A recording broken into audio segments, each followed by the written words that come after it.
Baik, Assalamualaikum warahmatullahi wabarakatuh. Selamat pagi, teman-teman mahasiswa. Terima kasih sebelumnya saya ucapkan kepada teman-teman mahasiswa yang walaupun hari libur, tapi tetap meluangkan waktunya untuk menghadiri kuliah tamu pada pagi hari ini.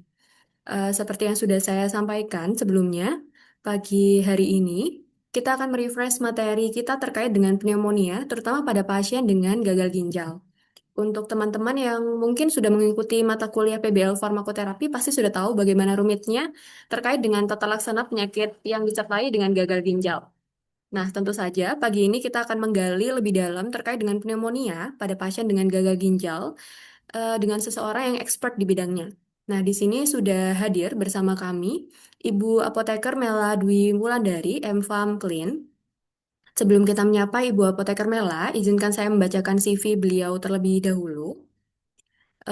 Jadi, Ibu Apoteker Mela Dwi Wulandari, M.Pharm Clean, merupakan apoteker farmasi klinis di Rumah Sakit Dr. Sutomo. Beliau telah menyelesaikan pendidikan S1 Farmasi, Apoteker, hingga S2 Farmasi Klinis di Universitas Airlangga.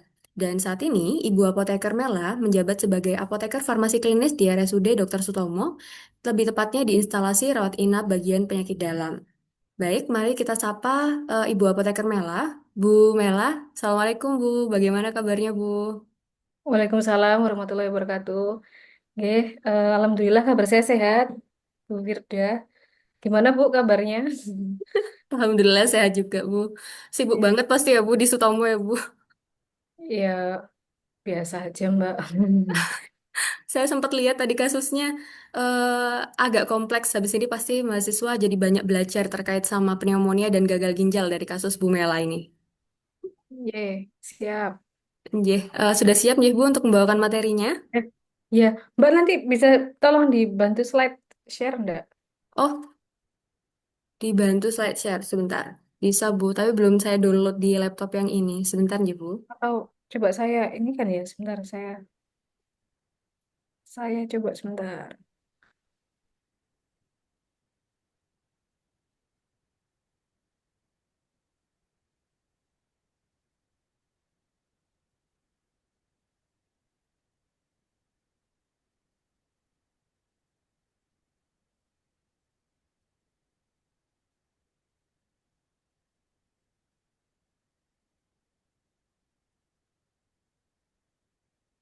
Hmm, saya.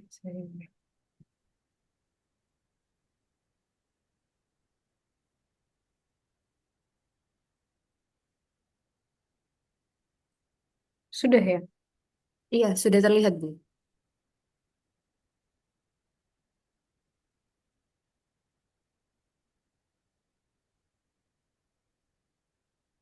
Baik, ini bisa dimulai atau Nggih, pripun Bu? monggo Bu Mela untuk dimulai. Baik, Assalamualaikum warahmatullahi wabarakatuh. Terima kasih atas kesempatan yang diberikan oleh Bu Firda dan eh, Prodi Farmasi Universitas Jember untuk bisa berbagi dengan terkait ilmu farmakoterapi ya dengan adik-adik semua eh, mahasiswa farmasi Universitas Jember. Jadi pada pagi ini saya akan berbagi tentang tata laksana pneumonia pada pasien dengan gangguan ginjal. Tadi ini CV saya yang tadi sudah disampaikan oleh Bu Firda. Jadi sehari-hari saya eh, apoteker farmasi klinis di penyakit dalam. Jadi kalau kita melihat judulnya, tata laksana pneumonia pada pasien dengan gangguan ginjal, pneumonia ini sekarang tidak hanya didominasi dirawat inap paru saja. Jadi hampir di semua bangsal itu ada kondisi pneumonia. Jadi nanti tergantung dia itu ada penyakit penyertanya enggak kan biasanya nggak mungkin kalau pneumonia saja tiba-tiba dirujuk ke rumah sakit ya. Biasanya dia ada penyakit penyertanya. Nah, nanti penyertanya itu bila ada gangguan terkait penyakit dalam maka dia dirujuk dirawat inap penyakit dalam. Bila tidak ada apa pneumonia saja dia dirawat di bangsal paru seperti itu. Jadi tergantung ada penyakit penyertanya atau tidak.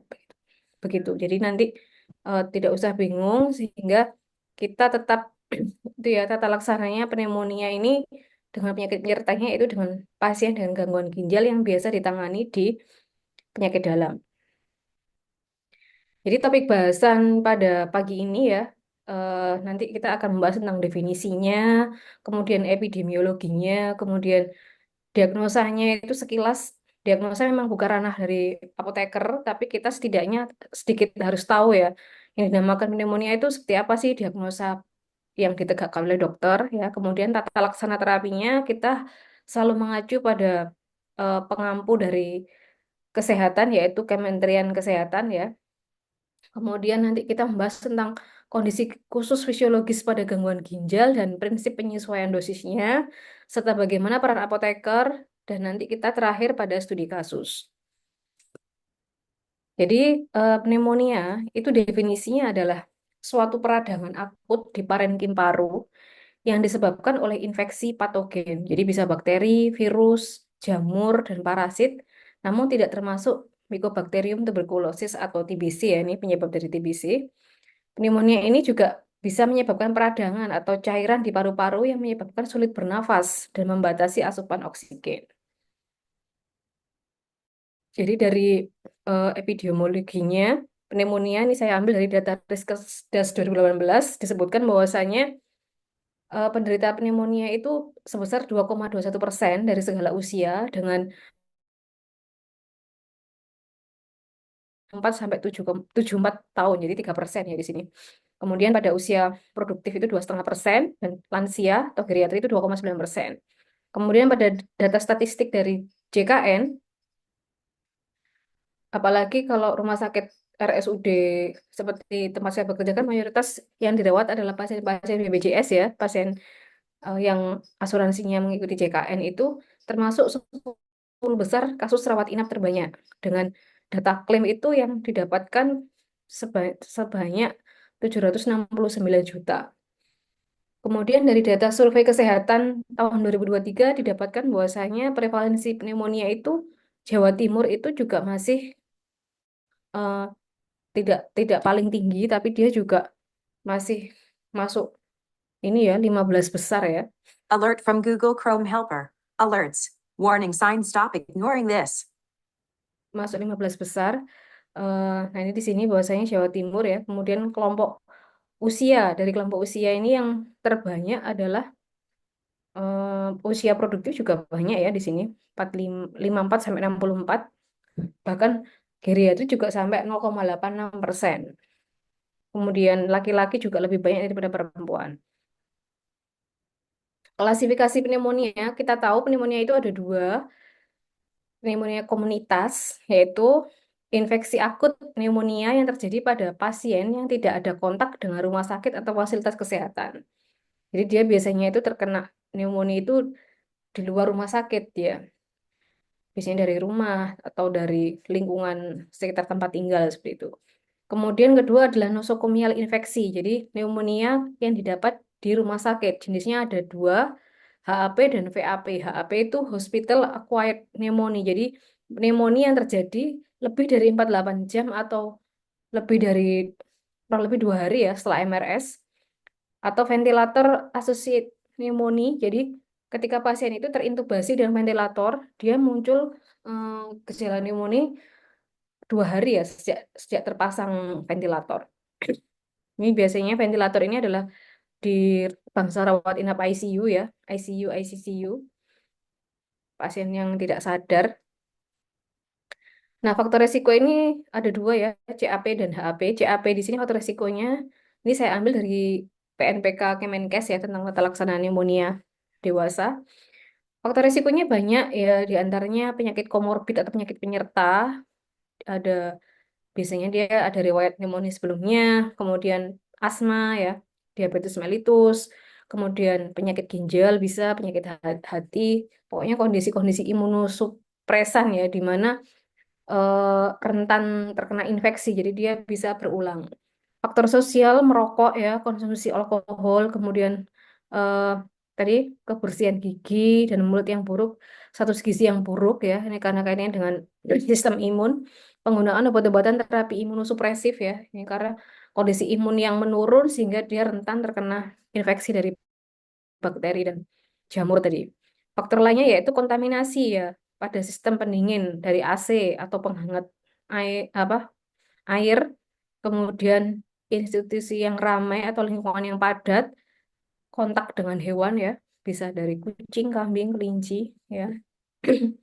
Kok dari HAP dan VAP karena dia didapat dari rumah sakit, otomatis ya kaitannya dengan perilaku yang ada di rumah sakit. Jadi kalau VAP itu biasanya dia ada riwayat MRS sebelumnya ya. Kemudian dia mengalami shock sepsis saat VAP, kemudian dirawat di rumah sakit lebih dari 5 hari ya tadi. Terus kemudian dia juga kalau pada HAP di sini ya sama ya, dia ada riwayat MRS sebelumnya dengan terapi antibiotika intravena, terus kemudian penggunaan antibiotika sebelumnya dengan kultur bakteri MDR yaitu multidrug resisten, biasanya Pseudomonas. Seperti itu. Nah, bakteri MDR itu adalah bakteri yang bandel ya. Bakteri yang tidak dapat dilemahkan atau dimatikan oleh satu golongan antibiotik. Jadi, sekedar tahu aja nanti bakteri MDR ada macam-macam. Kalau kalian nanti PKP di rumah sakit, ada yang namanya MRSA, ESBL, yang biasanya familiar itu ESBL ya. MRSA, ESBL, CRE ini karbapenem resisten. Eh, Karbapenem resisten ini artinya bakterinya itu kebal terhadap semua golongan karbapenem. Jadi ya meropenem resisten, imipenem resisten. Jadi makanya susah nanti menentukan antibiotiknya. PRE ini vancomycin resisten, CRAB ini karbapenem resisten, tipikal bakterinya adalah Acinetobacter baumannii. Jadi ini 5 bakteri MDR yang berbahaya ya, pada apa biasanya menyerang pada HAP. Nah, ini kemudian dari WHO juga mengeluarkan list bakteri yang ini apa terganas ya, critical group. Ini tadi ada Acinetobacter baumannii, dia carbapenem resisten ya. Terus jadi di sini kita lihat bahwasanya resistennya terhadap carbapenem, cephalosporin generasi 3 ya. Ini bahaya karena eh, antibiotik kita ini selama ini yang dikatakan andalan itu kan masih golongan carbapenem, golongan cephalosporin generasi 3 ini kan masih jadi andalan ya di rumah sakit. Ya, ini ada high group dan eh, apa yang high group di sini contohnya ada ini ya Pseudomonas aeruginosa di sini. Nah, kemudian evaluasi klinik pneumonia. Jadi ini tata laksananya itu maksudnya diagnosanya. Jadi biasanya nanti dokter akan melihat klinis. Jadi tidak langsung pasien itu masuk rumah sakit kan pasti dia akan menunjukkan gejala. Jadi dokter harus aware gejala-gejalanya yang dialami oleh pasien. Data klinisnya biasanya batuk, batuk ini kan hampir umum ya. Kalau ada bakteri di saluran nafas bagian atas pasti respon pertama adalah batuk. Karena batuk itu dia adalah respon fisiologis tubuh. Intinya itu kayak pertahanan tubuh kita. Bosnya ada bakteri tuh. Nah, nanti dia akan memproduksi mukus atau dahak ya. Dahak itu istilahnya bagaimana sistem pertahanan tubuh kita itu dia melawan bakteri sehingga menghasilkan dahak. Jadi dahaknya nanti bervariasi ya. Ada warnanya. Warna itu menunjukkan dia terinfeksi apa gitu. Jadi misalnya yang paling khas adalah warna kuning ya. Kuning itu dia biasanya infeksi, batuk yang dia tidak tidak sembuh, batuknya produktif, sesak nafas yang paling paling sering juga karena ya sesak nafas karena produksi mukusnya yang berlebihan tadi akhirnya dia menyumbat jalan jalan nafas tadi. Nah, kemudian ada nyeri dada, ada sputum yang purulen, dahaknya dahak kental banget ini sangat ini ya, sangat ya itu dia menyebabkan sesak. Suhu tubuh lebih dari 38, BBC-nya lebih dari 10.000 atau kurang dari 4.500. Kemudian setelah tahu data klinisnya, kemudian dokter akan menetapkan untuk memastikan diagnosanya akan melakukan pemeriksaan data lab penunjang. Jadi yang paling sering ada dilakukan fototorak. Ya, ini fototorak ini seperti gambaran di sini, bahwasanya yang sebelah kiri ini yang tegas jelas ini contoh fototorak normal. Ya, jadi lobus parunya itu tegas apa jelas, sedangkan pada pneumonia itu dia ada seperti kabut putih ini. Nah, ini dia gambaran pneumonia. Jadi Alert from Google tidak Chrome Helper. tidak Alerts. For Facta Turbo Bank Bankrupt. Jam tidak Lanaya to predict Siebert Bahanga Akhir 2025. tidak ini ya apa?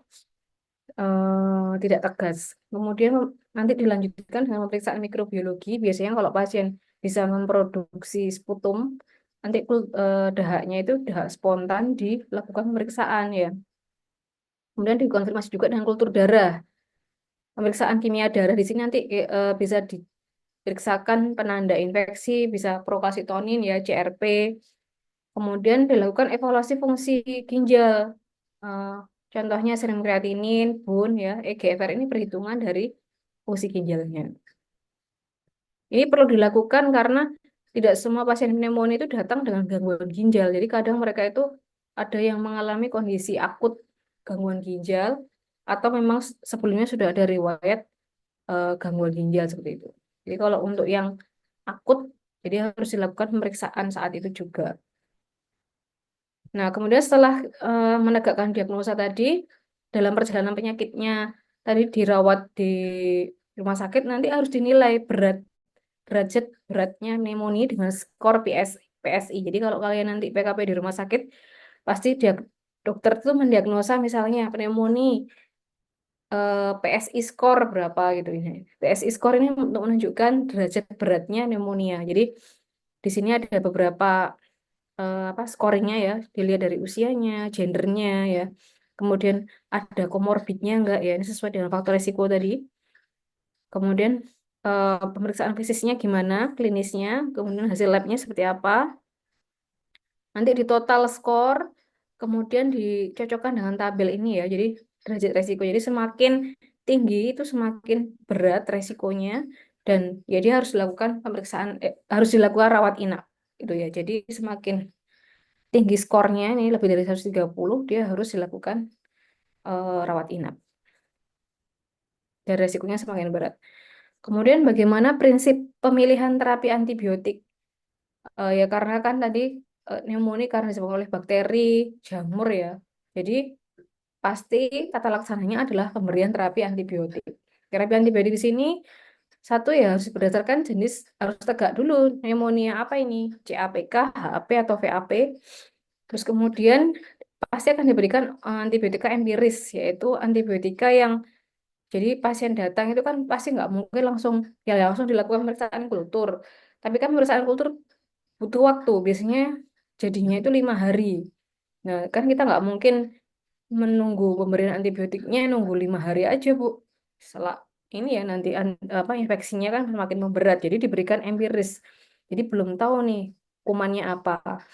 Nah, terus cara pemberian empiris di sini yaitu dengan tadi harus sesuai sumber infeksinya dan kalau ada peta kuman dari rumah sakit tersebut. Ya, jadi rumah sakit tersebut pasti mempunyai data kalau rumah sakit yang tipe A, tipe B itu dia punya data biasanya pada kultur sputum nih kebanyakan kuman penginfeksinya apa, kemudian antibiotik yang masih sensitif apa. Nah, biasanya yang sensitifnya masih tinggi digunakan sebagai empiris. Kemudian nanti setelah hasil kulturnya keluar harus dilakukan deeskalasi atau dipilih sesuai dengan definitif. Deeskalasi ini maksudnya tadi kan empiris belum tahu kumannya nih, jadi dia diberikan obat yang spektrumnya lebih luas. Ketika tahu kumannya itu dari kultur definitif, dia akan pasti, oh kumannya nih misal Pseudomonas aeruginosa, jadi lebih diberikan spektrum antibiotiknya lebih sempit, ya sesuai hasil kultur, namanya apa antibiotik definitif. Kemudian yang ketiga menggunakan antibiotik yang disesuaikan dosisnya dengan fungsi ginjal ya. Kita harus tahu profil fungsi ginjal pasien apakah normal atau bermasalah. Nah, ini nanti menghindari obat-obat yang neurotoksik ya. Misalnya aminoglukosida. Nah, ini kalau bisa pilihan terakhir jika memang semuanya sudah resisten gitu. Kalau vancomycin harus dimonitor kadar karena dia memang indeks terapi sempit ya. Nah, ini tapi kalau di rumah sakit saya ini belum ada pemeriksaan kadar, jadi dia lebih ke melihat ESO-nya aja selama pemberian vancomycin. Setelah pemberian antibiotika intravena tadi ya, empiris dan definitif, setelah kondisi pasien membaik, sebaiknya di switch atau dilakukan perubahan terapi dari intravena ke oral ya. Jadi kalau kriterianya apa nih? Biasanya kalau pasiennya stabil ya, gejala klinisnya membaik, sudah bisa minum obat oral ya. Kemudian mual muntah juga sudah nggak ada gitu ya. Kemudian secara klinisnya ya tadi ya demamnya berkurang, frekuensi napas ini kalau kita lihat sesak itu kan pasti apa bahasa Jawanya menggeh-menggeh deh. Itu namanya frekuensi napasnya itu semakin cepat gitu. Itu menunjukkan salah satu ciri infeksi ya. Frekuensi nadinya jadi cepat ya. Nah, ini kalau dia sudah stabil bisa dilakukan switch terapi intravena ke oral. Nah, tadi antibiotika empiris tadi dipilih tadi sesuai dengan pedoman penggunaan antibiotik, pola antibiogram di rumah sakit tersebut. Lama pemberiannya 3 sampai 5 hari, asumsinya ini adalah hari kelima itu hasil kulturnya keluar gitu. Nah, kan kadang ada nih dokter yang empirisnya diperpanjang. Diperpanjang ini namanya extended empirical antiterapi. Jadi biasanya sampai 7 hari. Pasti kalau sudah 7 hari ya kulturnya keluar ya. Kalau kultur keluar harus dilakukan penggantian dengan definitif. Nah, kemudian dari Kemenkes, ini mengacu pada WHO, antibiotika itu sekarang dikelompokkan menjadi kelompok AWARE. Jadi ada singkatan ya, Access, Watch, dan Reserve. Jadi nanti Access itu adalah antibiotika yang tersedia sebagai pilihan pertama. Jadi antibiotika itu tidak boleh sembarangan diresepkan. Lah kan di rumah sakit pasti dokter Bu yang meresepkan. Iya, tapi ada otoritasnya. Nah, ini diatur dengan namanya program penatagunaan antibiotik untuk mencegah resistensi ya. Salah satunya dengan menggolongkan tadi antibiotika Access, Watch, Reserve. Access itu adalah intinya mudah diakses, harus tersedia. Watch itu antimikroba yang harus diawasi. Jadi apa harus diawasi. Kemudian kalau reserve itu antimikroba yang disimpan. Jadi kalau bisa pas hasil kultur itu hasilnya nggak dikeluarkan karena kan dia jadi pilihan terakhir. Biasanya kalau reserve ini untuk bakteri-bakteri yang membandel tadi ya, MDRO, bakteri yang XDR yang bahkan sudah resisten semua obat. Nah, ini biasanya tidak dikeluarkan sama antibiotiknya biar dokternya nggak meresepkan itu karena kan dia sudah nggak ada pilihan lagi nanti antibiotik yang tersedia. Kalau Watch ini masih seperti golongan cephalosporin generasi 3 ya. Tadi yang saya sampaikan bahwasanya resistensi yang berbahaya itu kan menuju resistensi yang cephalosporin generasi 3 dan golongan carbapenem karena penemuan antibiotik di apa dunia peneliti itu tidak se tidak sejalan dengan kecerdasan antimikroba tadi. Jadi bakteri itu pinter ya, mereka juga eh, tahu celahnya. Makanya dia bisa wah ini bisa bisa nih saya buat resisten. Nah, sedangkan penemuan antibiotiknya itu belum sampai tadi perkembangan bakterinya. Makanya strateginya adalah mengendalikan agar tidak terjadi overuse penggunaan golongan terutama cephalosporin generasi 3 dan carbapenem. Nah, akses di sini biasanya bisa diresepkan oleh semua dokter, farmasisnya mereview aja. Kalau Watch ini yang meresepkan harus dokter DPJP tertentu. DPJP-nya biasanya masuk ke tim penatagunaan antibiotik yang ada di SMF tersebut. Nah, kalau yang reserve ini dia harus disetujui oleh tim PGA dan KPRA. Jadi kalau KSM ini kan dia masuk SM, instalasi tadi ya, instalasinya dokter itu. Kalau KPRA itu dia harus disetujui oleh tim yang masuk pada komite pengendalian resistensi antibiotik di rumah sakit tersebut. Jadi lebih restrik lagi. Tujuannya baik ya dia untuk tadi ya mencegah resistensi pada obat-obat yang MDR, bakteri MDR seperti itu. Nah, ini dari Permenkes, pedoman penggunaan antibiotik, dia mengkategorikan contohnya yang masuk akses itu amoxicillin, ampicillin sulbactam, amoxiclav. Nah, ini yang masih bisa lah jadi empiris ya, Cipro ya. Watch di sini contohnya golongan quinolone ya. Kemudian golongan cephalosporin generasi 3 di sini ya. Cefoperazone, cefotaxime, cetirizine ini masuk ke Watch. Sedangkan reserve di sini ini golongan carbapenem ya. golongan golongan karbapenem di sini ya. Nah, selanjutnya pengaruh gangguan ginjal terhadap tata laksana terapi. Gangguan ginjal ini kenapa sih menjadi populasi khusus dan perhatian khusus? Karena ginjal ini kan kalau bermasalah, dia otomatis akan merubah farmakokinetik obat. Karena kita tahu bahwasanya farmakokinetik itu kan ada proses ATME ya, absorpsi, distribusi, metabolisme, dan eliminasi. Nah, ginjal ini adalah organ untuk mengeliminasi sebagian metabolit dan sebagian besar obat itu diekskresinya di ginjal. Memang tidak semua, tapi mayoritas obat itu diekskresinya lewat ginjal. Sehingga kalau dia ada bermasalah pada ginjalnya, gangguan eliminasi, akibatnya ada obat-obat yang bisa terjadi penumpukan metabolit di dalam tubuh. Nah, ini bisa menyebabkan toksisitas ya, atau resiko nefrotoksisitas. Sehingga langkahnya apa? Langkahnya itu apoteker ini kan seseorang yang ahli di bidang obat. Makanya kalian sebagai calon apoteker itu harus tahu obat apa aja sih yang nefrotoksik gitu. Kemudian setelah tahu obat apa aja yang list obat apa aja yang nefrotoksik, kedua kalian harus bisa menghitung fungsi ginjal pasien dari data laboratoris pasien tadi, dihitung EGFR-nya. Jadi untuk menentukan pendosisannya ya. Setelah dihitung EGFR-nya nanti atau kreatininnya nanti dilakukan, kita lihat di pustaka nanti dilakukan penyesuaian dosis antibiotik sesuai dengan fungsi ginjal pasien. Nah, gangguan ginjal ini ada dua ya, akut dan kronis. Kalau akut itu dia tidak ada riwayat tiba-tiba pasiennya masuk rumah sakit, kondisi sepsis, dehidrasi, terjadi peningkatan serum kreatinin seperti itu. Nah, kalau kronis dia dicekkan fungsi ginjalnya 3 bulan berturut-turut itu datanya tetap. Nah, itu dikatakan gangguan ginjal kronis atau dia sudah punya riwayat cuci darah. Ya, nah itu bisa dikatakan kronis. Jadi nilainya tetap selama 3 bulan. Nah tadi ya eh, perubahan farmakokinetik ini bisa menyebabkan tadi harus dilakukan penyesuaian dosis antibiotik untuk menghindari toksisitas ya.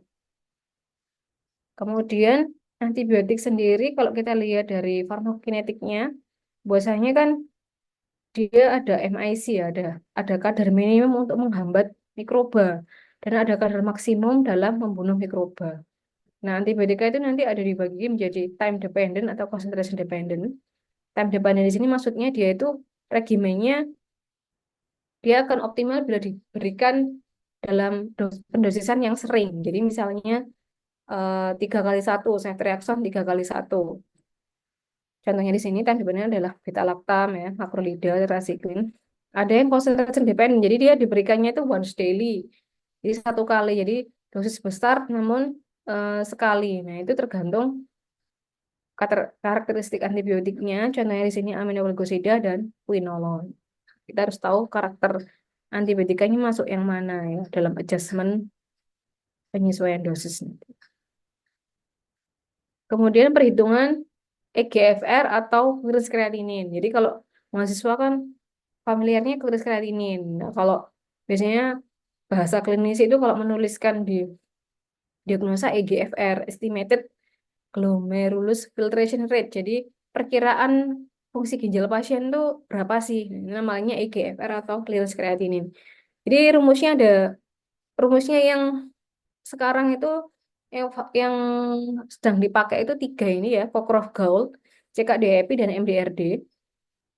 Cockcroft-Gault ya kalau kalian biasanya ujian UKI harus ngitung manual ya. Nah, kalau kami sebagai praktisi di rumah sakit nanti cukup aja kalian download di Play Store, nanti ada kok EGFR kalkulator, tinggal masukkan aja nanti di situ langsung ada 3 metode mau ngitung pakai Cockcroft-Gault, CKD-EPI atau MDRD. Cockcroft-Gault ini paling populer, tapi dia berdasarkan BMI ya, harus masukkan usianya, kemudian berat badannya. Nah, berat badan ini kadang yang susah didapatkan karena kan tidak semua pasien ditimbang ya. Kadang kalau mahasiswa yang beberapa yang PKP, Bu tidak saya hitung. Loh kenapa? Karena nggak ada berat badannya. Nah itu tidak menjadi alasan untuk tidak dihitung karena kan masih ada rumus yang lain ya, CKD-EPI dan MDRD. Cockcroft Gold ini dia jadi ya yang paling sering digunakan. Yang kedua itu CKD-EPI, dia lebih superior ya, lebih banyak yang dipakai sama dokter-dokter sekarang klinisi daripada MDRD. MDRD ini tidak bisa untuk kondisi gangguan ginjal yang akut, jadi dia hanya untuk yang kronis ya. Jadi nanti kalau kalian menghitung lebih baik pakai nomor satu dan dua ya. Satu dan dua nanti dilihat hasilnya pasti nggak jauh beda ya. Gitu. Ini tadi yang saya sampaikan bahwasanya kalau dia dikatakan gangguan setelah dihitung EGFR-nya, nanti kan ketemu besaran jumlahnya. Jumlahnya itu kemudian yang menentukan stadiumnya. Nah, kalau akut itu stadiumnya beda dengan kronis. Kalau stadium akut tidak perlu menghitung EGFR, jadi cukup aja nilai serum kreatinine berapa ya. Dia meningkat berapa kalinya dari nilai normalnya ya. Kalau kronis nanti dihitung EGFR, kemudian setelah tahu nilai EGFR-nya tinggal dimasukkan dia masuk stadium berapa. Biasanya kalau kurang dari 15 itu stadium 5 ya. 4 itu 15 sampai 29. Jadi kita kalau misalnya pas dokternya sudah mendiagnosa CKD 5 ya wis otomatis EGFR-nya biasanya kurang dari 15. Stadium ini diperlukan untuk tadi penyesuaian dosis. Nah, prinsip adjustment atau penyesuaian dosis ginjalnya ada dua ya. Eh, tadi ini sesuai dengan kalau dikaitkan dengan antibiotik sesuai dengan time dependent atau concentration dependent tadi ya. Memperpanjang interval pemberian. Dosisnya tetap, tapi intervalnya diperpanjang. Misal nanti levofloxacin 1 kali 500 atau 1 kali 750. Nanti karena ada gangguan ginjal nanti di regimennya dirubah jadi 1 kali 500 setiap 2 hari sekali. Jadi sehari dikasih, sehari enggak seperti itu. Kelebihannya adalah tetap, ini maksudnya kadernya itu tetap dosisnya normal. Kekurangannya kader beberapa obat bisa menjadi subterapeutik ya untuk frekuensi interval yang diperpanjang. Kemudian yang kedua caranya adalah dengan menurunkan besaran dosis, yaitu dosis diturunkan misal 1 kali 500 jadi 1 kali 250 ya. Nah ini eh, ad- masing-masing ada kelebihan dan kekurangan tergantung dari sifat antibiotiknya ya, time dependent atau concentration dependent. Dan juga merujuk pada pustaka dan brosur obatnya ya. Kita tidak boleh mengabaikan juga dari informasi dari si pembuat obat di situ isinya lengkap juga. Nah, antibiotik ini dia kan dikatakan nefrotoksik ya. Beberapa ini mekanismenya pada toksisitas pada tubular sel ya. Contohnya antibiotika yang tidak aman pada ginjal nih golongan beta laktam ya, golongan beta laktam ampicillin, sulbactam, cefosulbactam. Pokoknya yang belakangnya ada baktam, cicin, beta laktam. Nah, jadi kalau kita tahu ya ampicillin kan ada sediaan ampicillin saja sama ampicillin sulbactam.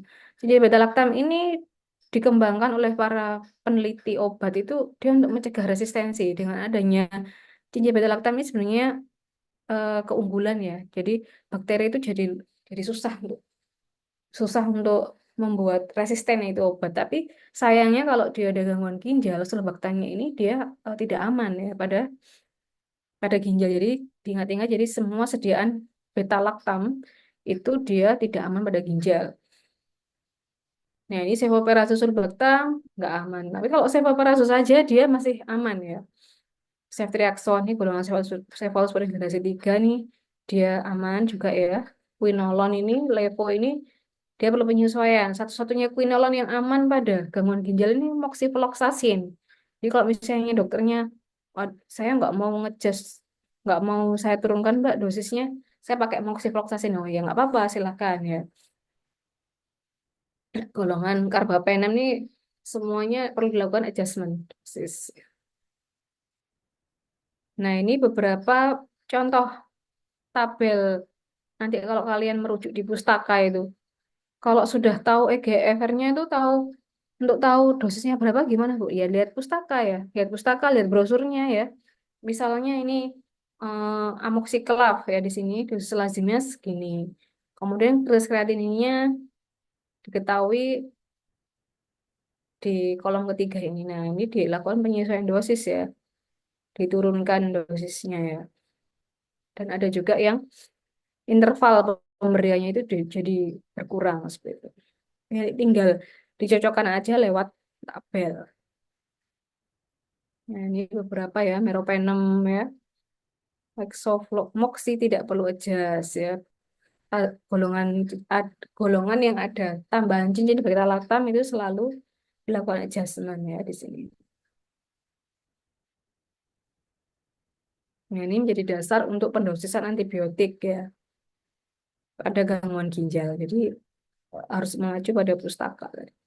Nah, ini kalau yang beberapa di pustaka itu sepoperazol sulbactam nggak ada. Nanti ternyata ada di brosurnya. Nah, ini beberapa pustaka selain tadi yang saya tampilkan di tabel sebelumnya itu saya ambil dari pedoman penggunaan antibiotik ya. Kalau yang misalnya adik-adik mau pakai pustaka yang lain boleh ya. Bisa pakai pustaka textbook maupun textbook di sini bisa di renal farmakoterapi atau renal drug handbook. Atau kalau misalnya di online bisa Lexicom atau Medscape ya. Jadi di sebisa mungkin itu Anda pustakanya jangan satu, jadi minimal dua lah, dua yang mengkonfirmasi, oh bener kok dosisnya gitu. Jadi biar semakin apa kuat opininya, oh yang memang adjustmentnya sama seperti itu. Nah, kita masuk ke CAP ya. Tadi prinsip-prinsip pada gangguan ginjal. Nah, CAP ini tadi ya pneumonia komunitas ya, pneumonia akut yang terjadi pada pasien yang tidak ada kontak dengan rumah sakit. Ya, bakteri penginfeksinya selalu kalau kita baca tentang infeksi harus tahu bakteri penginfeksinya apa sih gitu. Ini penting untuk menjadi dasar terapi empiris pasien. Nah, biasanya yang paling sering yaitu ini ya, gram positif maupun gram negatif ya di sini. Klebsiella ya, Streptococcus pneumoniae. Nah, ini yang jarang tapi ada juga ada jamur ya. Biasanya kalau dia sudah diberikan antibiotik kok tidak respon, bisa aja dia infeksi jamur gitu.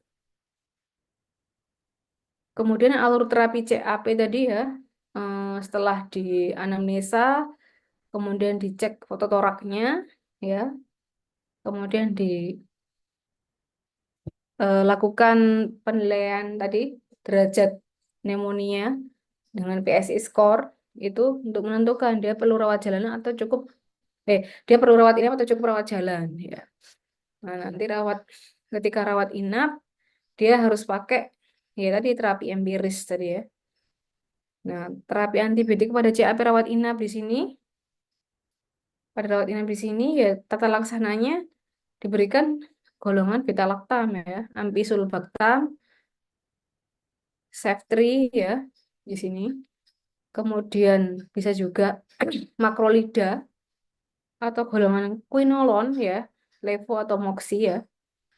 Terus kemudian ada juga antibiotika bila misalnya MRSA ya vancomycin pilihannya. Kalau Pseudomonas diberikan cephalosporin generasi 3 ya, ceftazidime, meropenem ya di sini. Kemudian di sini tadi ketika sudah stabil di switch ke terapi intravena. Terapi intravena ke oral. Terapi oralnya yang misalnya dia diberikan levo tadi ya, obat oral yang dianjurkan ya levo tablet ya. Levotablet. Kemudian kalau misalnya ceftriaxone, sediaan yang lain kan cefuroxime nggak ada, ya diberikan golongan cefixime ya.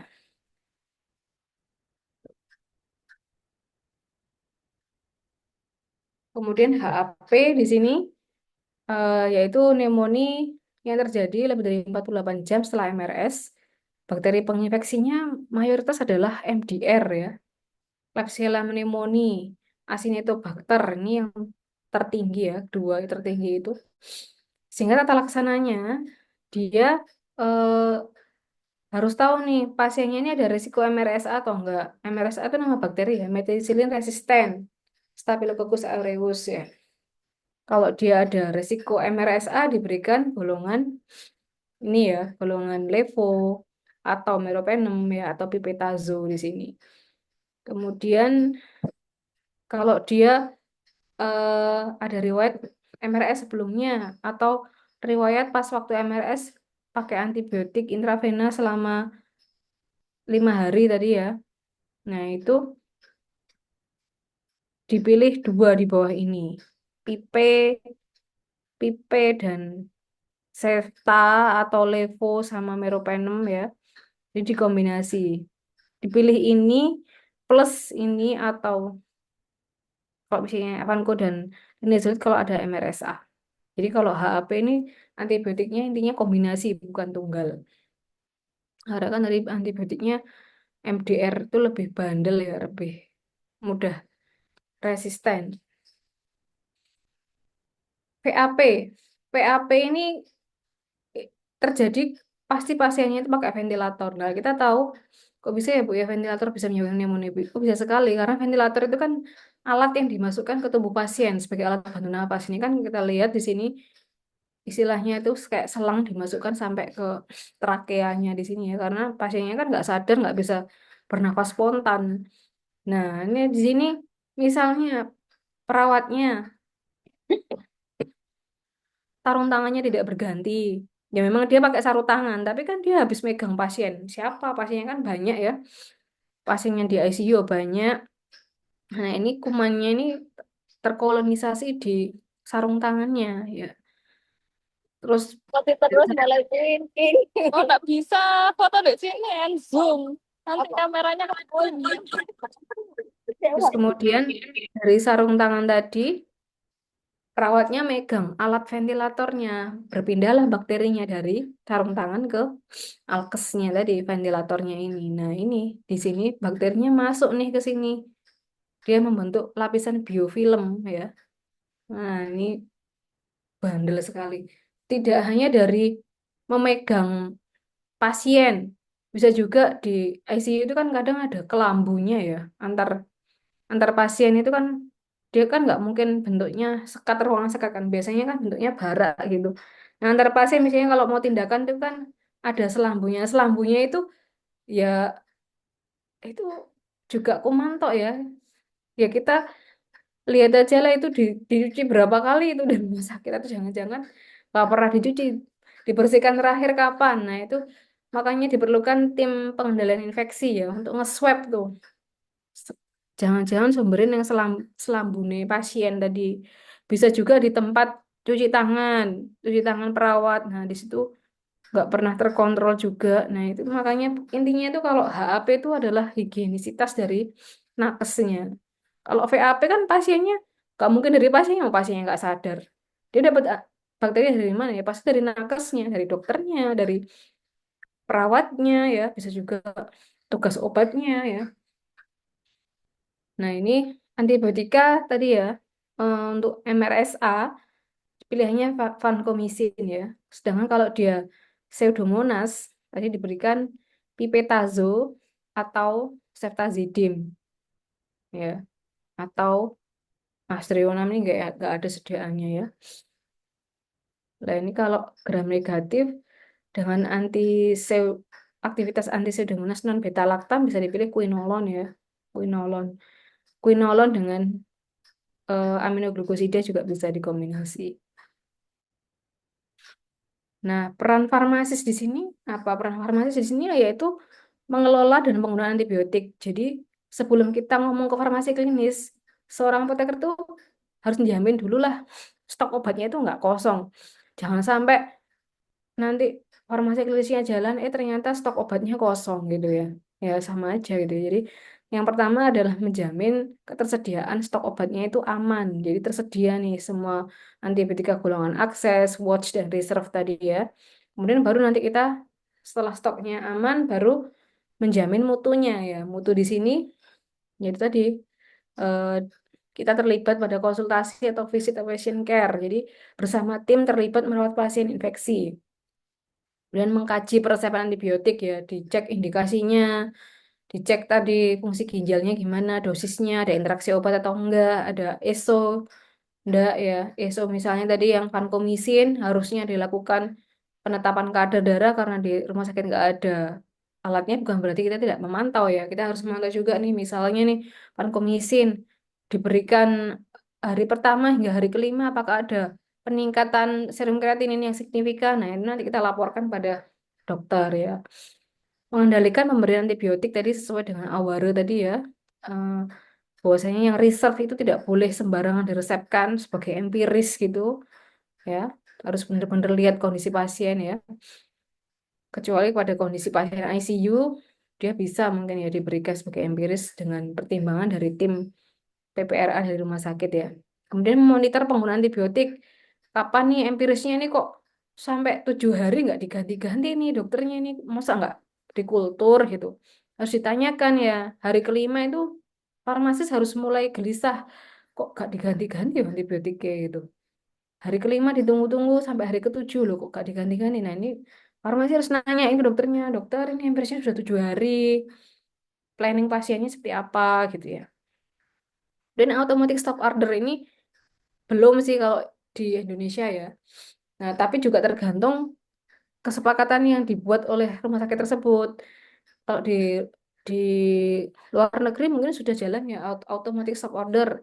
Empiris tuh ya maksimal 5 hari. Kalau udah 5 hari ya saya stop gitu.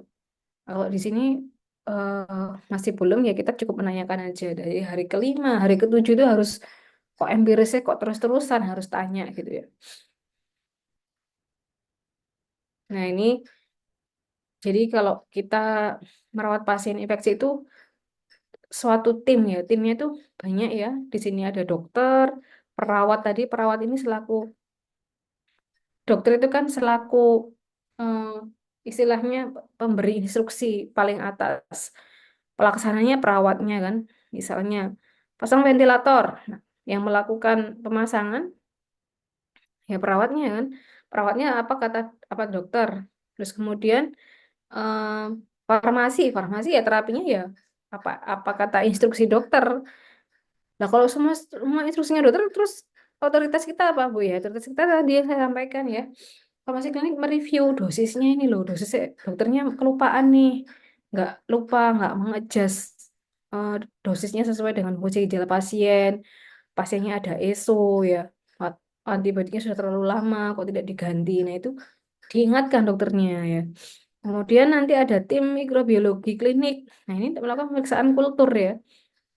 Jadi, apakah empirisnya ini empiris sudah 5 hari kok gak membaik-baik gitu. Berarti ya mungkin gak gak mempan dengan empiris, makanya harus dilakukan pemeriksaan kultur gitu. Terus peran Dalin, Komite Pengendalian Infeksi ini penting ya, karena tadi kalau di rumah sakit tadi kan sangat tergantung pada perilaku nakesnya.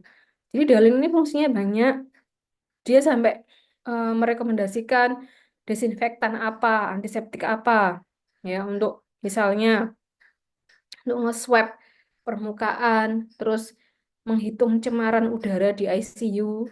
Kan kalau di ICU istilahnya ya nggak steril banget sih, cuma kan harus terkontrol ya. Nah itu harus dilakukan pemeriksaan di swab apa partikelnya, udaranya, kemudian apa jumlah mikroba di tempat cuci airnya. Terus kemudian kalau misalnya di situ ada mesin dialisat pada HD itu juga harus dicek. Intinya kan pusat kuman itu adalah udara dan air. Di mana ada udara, air, disitulah kuman itu bertumbuh. Nah, itu salah satunya tugas dari tim Komite Dalin untuk mengendalikan itu. Kemudian perilaku nakesnya harus bisa cuci tangan ya. Kemudian KFT ini fungsinya adalah pengendalian antibiotik tadi ya. Misalnya ketersediaan obat. Jadi rasionalitas obat ini juga ada peran dari Komite Farmasi dan Terapi. Jadi tim ini semuanya saling berkaitan, yaitu tujuannya untuk tadi meningkatkan outcome terapi yang terbaik untuk pasien. Kesimpulannya yaitu pneumonia pada pasien dengan gangguan ginjal, baik itu akut, kronis, atau sudah stadium akhir ya, ESRD, end stage renal disease, itu memiliki mortalitas lebih tinggi ya dan perjalanan penyakitnya lebih berat karena selain pneumonia dia juga ada gangguan ginjal gitu. Kemudian diagnosanya diperlukan cepat, akurat, dan mempertimbangkan berbagai macam gejala dan diagnosa penunjang tadi. Pemilihan antibiotika harus disesuaikan dengan spektrumnya ya, fungsi ginjal pasien. Karena ini terkait dengan dosis dan interval pemberian dan risiko nefrotoksisitas. Penyesuaian dosis obat sangat penting karena gangguan ekstrak ginjal dapat menyebabkan toksisitas. Kemudian diperlukan kinerja multidisiplin di sini ya, untuk meningkatkan outcome yang optimal pada pasien, serta farmasi di sini harus monitoring ketat terhadap fungsi ginjal dan ESO selama pengobatan ya. Dan di sini pencegahan infeksi di RS juga memegang peran penting ya, karena untuk memutus rantai infeksi tadi. Ya percuma kalau misalnya diberikan terapi tapi nakesnya masih tadi megang ventilator, sama aja gitu. Jadi harus dilakukan apa pengendalian infeksi di lingkungan rumah sakit. Nah, ini pustaka yang saya pakai ya, nanti bisa di sebagai acuan ya, tidaknya kayak pedoman penggunaan antibiotik dari Kemenkes ya, kemudian PNPK dari Kemenkes ya. Selanjutnya kita ke diskusi kasus. Jadi kasus ini adalah kasus yang benar-benar terjadi pada pasiennya ada di rumah sakit ya. Ini contoh kasus pertama, pasien Tuan RS ya, usianya 44 tahun, masih usia produktif ya ini ya. MRS-nya 27 Maret, 26 April. Ini dia kondisi KRS-nya membaik ya. Jadi dia pasien rujukan dari IGD RS Siloam ya, dengan diagnosa CKD atau chronic kidney disease, DM dan hipertensi. Dia itu sudah masuk tuh karena sesak nafas ya, 1 minggu ya, memberat ya, pokoknya sesak keluhannya. Kemudian mengeluh tubuhnya bengkak ya, mengeluh tubuh bengkak itu kan salah satunya ciri khas dari CKD ya. Kemudian produksi urinnya juga termasuk sedikit ya, 700 sampai 1000 cc per 1 hari ya. Padahal tidak ada pembatasan minum dari pasien. Kemudian dia MRS di Adiusada ya. Nah, terus kemudian dicek serum kreatinnya 6,46.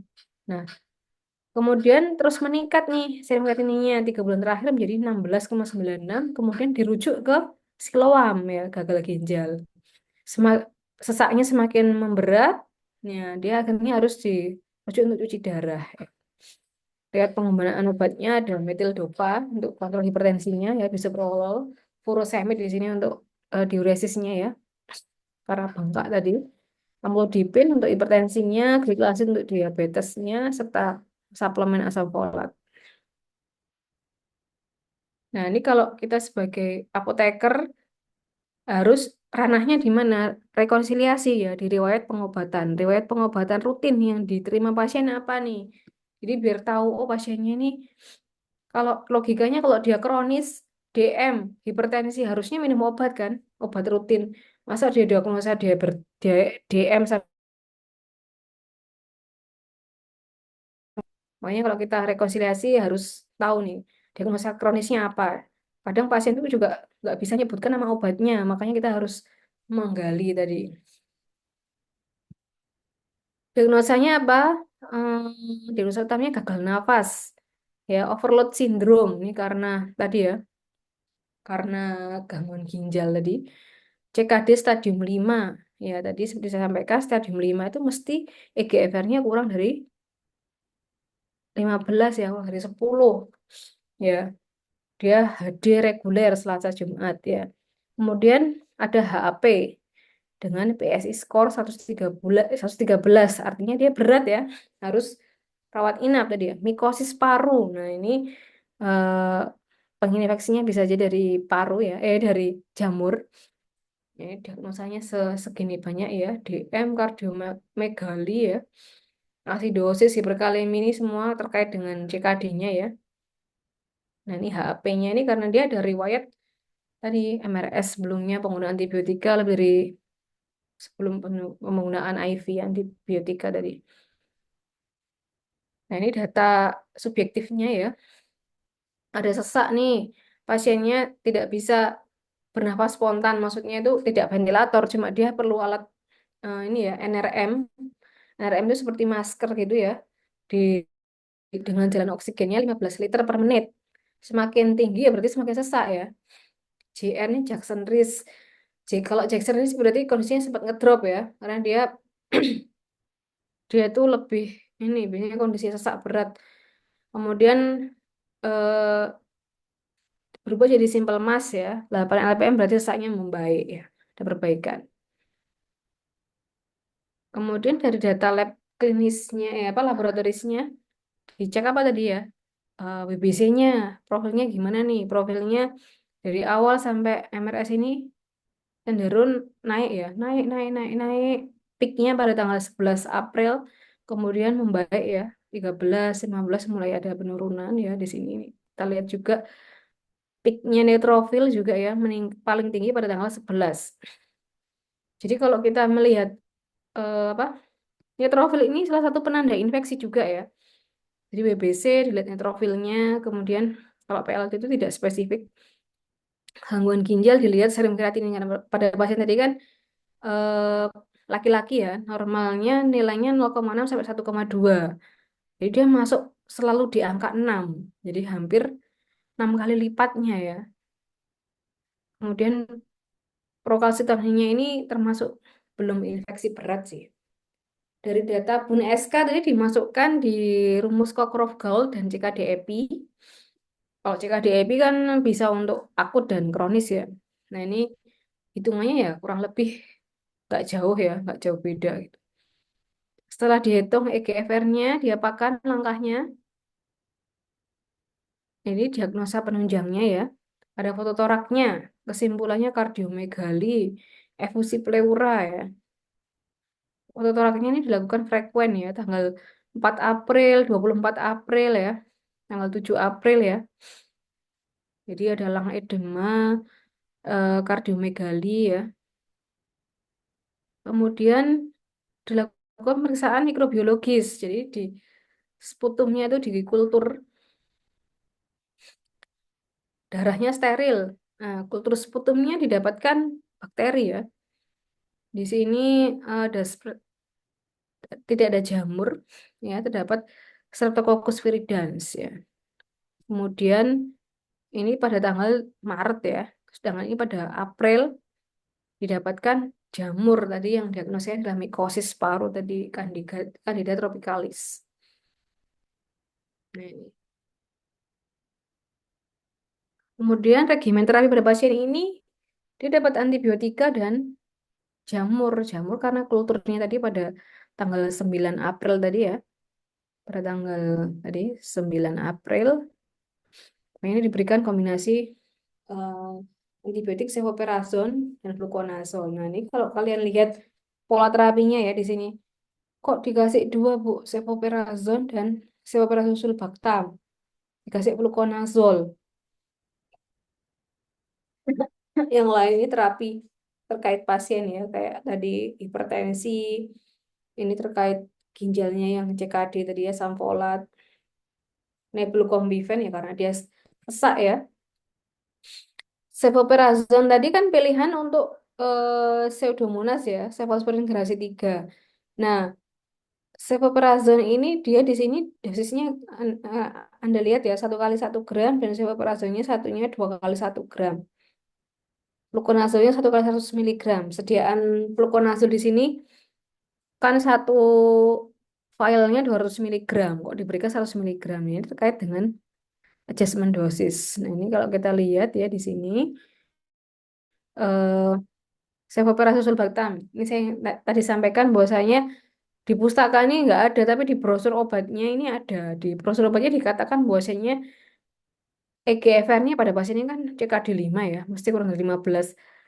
Kalau menggunakan sulbactam, maksimum dosisnya itu 1 gram per hari. Nah, ya, pada kondisi infeksi berat dapat diberikan dalam sediaan tunggal cefoperazone. Jadi maksudnya dokternya ini saya mau pakai dua-duanya. Ya, jadi cefoperazone iya, cefoperazone sulbactam iya, sedangkan sulbactam tadi maksimum 1 gram per hari. Nah, ini mungkin dia masih di sini 2 gram ya. 2 gram, sedangkan cefoperazonnya tadi dia kan tidak perlu dilakukan adjustment ya di sini. Makanya Tadi EGFR pasien berapa? GFR pasien 13 sama 9,2. 13 dan 9,2. Jadi kalau dari maksimum 500 miligram ya, sedikit tinggi mungkin pertimbangannya pasiennya ada infeksi berat ya. Fluconazole di sini dia tadi kurang dari 50 diturunkan dosisnya 50%-nya. Jadi yang tadi sedianya 200 dia diberikan 100 miligram. Nah, ini yang dinamakan adjustment dosis tadi. Kadang klinisi memberikan kombinasi tadi sevoperazone dan sevoperazole sulbactam. Karena dia tujuannya itu pengen dapat sevoperazonnya. Totalnya kan berarti dia di sini kalau ditambah yang ini kan berarti 3 gram ya. 2 gram tambah 1. Tapi dia sulbactamnya kan maksimum 1 gram. Ya. Ini masih masuk ya sulbactamnya maksimum 1 gram.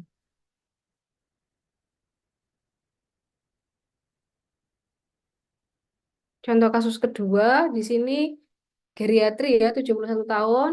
Di sini MRS-nya 13 April. Tapi sayang pasiennya meninggal ya. Jadi dia dari Rumah Sakit Mojokerto. Kemudian eh, datang dengan penurunan kesadaran ya. MRS di sana. Kemudian tidak bisa kencing. Di sini riwayat pengobatan yaitu tidak bisa kencing semenjak di RS Sukandar. Tapi tidak ada riwayat gangguan ginjal ya. Dia sempat di ICU 3 hari. Ini riwayat obatnya.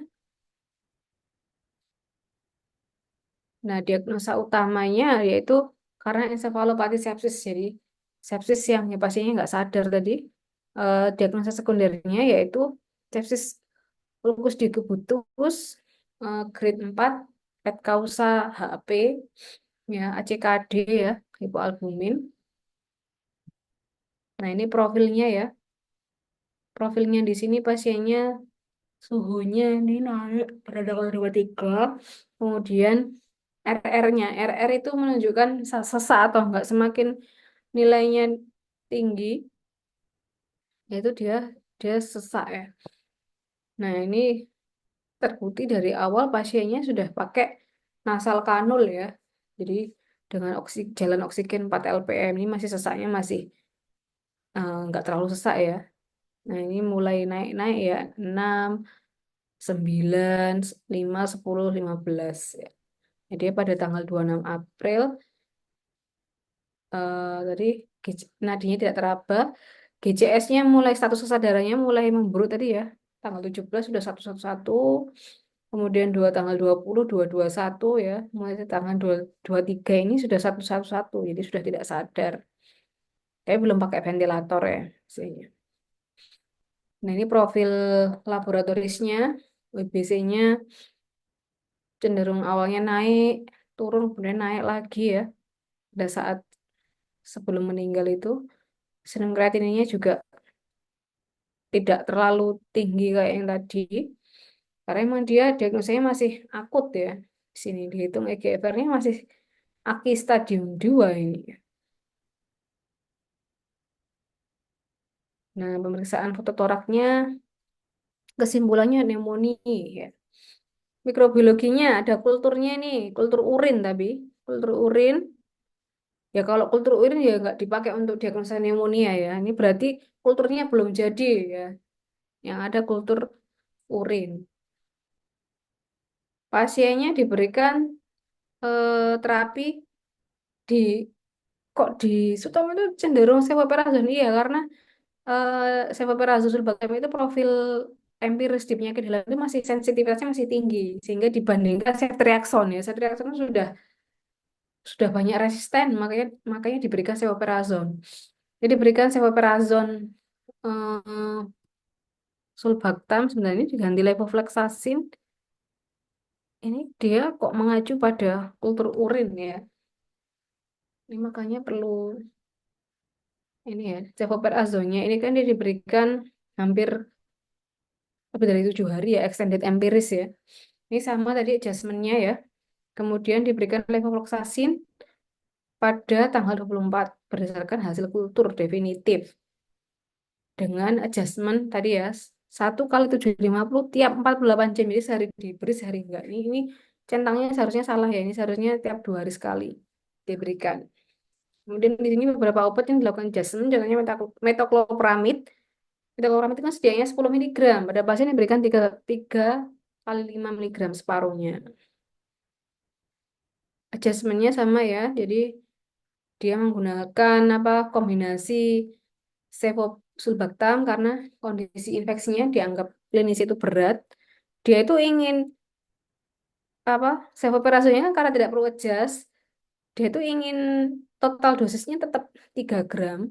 Tapi dia juga pengen efek sulbactamnya tadi. Sulbactamnya kan untuk mencegah resistensi. Sedangkan sulbactamnya tadi kan efeknya pada ginjal.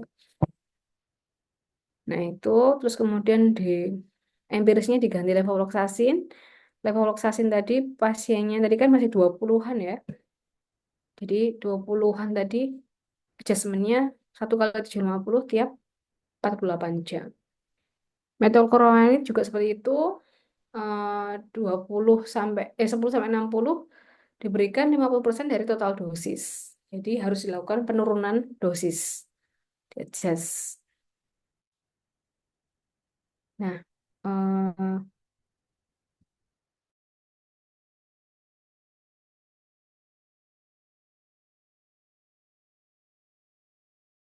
sekian dari penjelasan saya. Mungkin ada yang mau didiskusikan. Ya, silakan teman-teman mahasiswa, jika ada yang mau bertanya ke Bu Mela, bisa langsung konfirmasi ya. Tadi terkait kasusnya juga sangat menarik. Mungkin ada yang mau ditanyakan terlebih dahulu.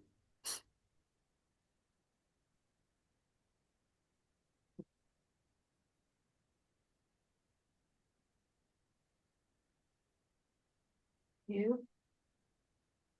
Ya, silakan Mas Akbar Robi. Baik Bu, terima kasih atas waktunya. Sebelumnya perkenalkan nama saya Akbar Robi Nugroho dengan NIM 23123 dari kelas A Fakultas Farmasi UNED. Bu Mela, saya izin bertanya mengenai tadi ada studi kasus yang kedua itu ada pasien yang meninggal.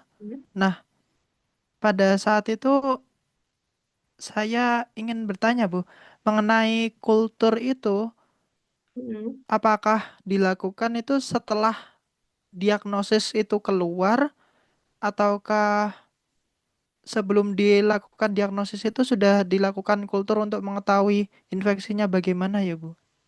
Begitu Bu. Nah, jadi kalau kita lihat dari kasusnya, dia kan ini MRS-nya tanggal 13 ya.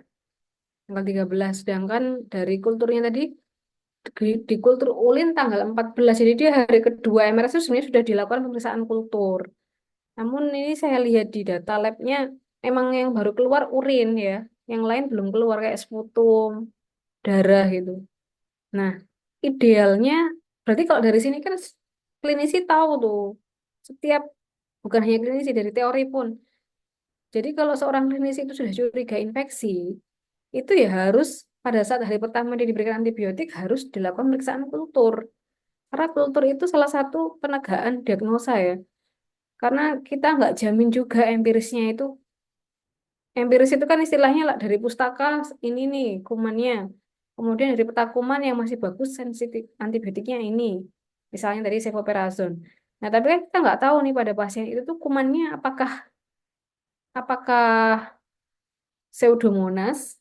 Nah, makanya sebaiknya dan bukannya sebaiknya ya, gold standard itu pada saat pertama kali diberikan antibiotik ya dikultur. Tujuannya itu adalah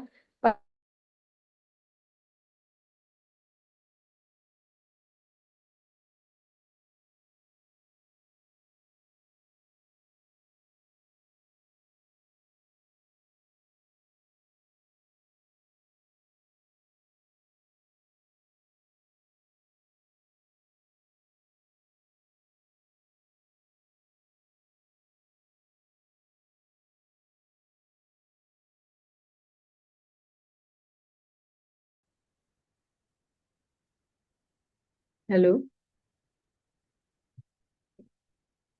Oke, maaf Bu, saya terlempar barusan. Iya. Eh, Apakah dari Mas Robi, Mas Akbar sudah. jawab? Nah, Iya, Bu, sudah. Mm-mm. Saya izin bertanya lagi, Bu. ya, Semisal kan itu tadi ada indikasi kalau rumah sakitnya itu mengalami apa bukan mengalami ya. Rumah sakitnya itu kulturnya itu terlambat. Nah, itu Yang kasus SOP-nya kedua, kan? ya Yang itu kasus apa kedua. ya Nah, itu mengenai hal tersebut bagaimana ya, Bu? Apa pendapat Ibu mengenai hal tersebut? ya, makanya ini juga sebenarnya harus di ini ya, harus diselidiki ya. Kalau dia memang 13 kan harusnya 5 hari ya, tanggal 19 lah sudah keluar kulturnya. Tapi tadi keluar kulturnya kan baru kultur urin. Nah, ini perlu perlu dikonfirmasi ke dokternya. Tapi dia tadi terlihat di profil terapinya mengganti dengan Levo kan. Levo ini kok ya bukan empirisnya pneumonia, cuma dia kan juga bisa sebagai empiris empiris pada pneumonia. Jadi makanya sebenarnya dokternya ini mungkin juga masih mengalami bingung juga bisa karena ya tadi keterlambatan hasil kultur gitu. Seharusnya kalau sesuai SOP ya harus dari awal, dari awal dimeriksakan pemeriksaan kultur atau kalau memang dia HAP bisa jadi diberikan kombinasi juga bisa diberikan terapinya kombinasi tidak tunggal. Tapi ini pertimbangannya waktu itu konsul, ini kan rubber dengan paru ya. Itu advisnya cefosulbactam, terus tadi penggantian levo. Nah, penggantian levo ini kok sayangnya dari data itu hasil kulturnya tuh urin gitu. Yang sputum belum keluar. Jadi seharusnya kalau memang dokternya mengklaim saya nggak telat kok Mbak ngulturkan gitu misal. Ya harusnya telepon ke mikro. Ke mikro itu biasanya bisa ditelepon kalau misalnya hasil printouts-nya belum keluar, dia bisa nanti per verbal itu disampaikan hasilnya seperti itu.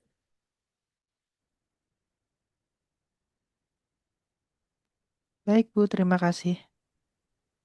Ya.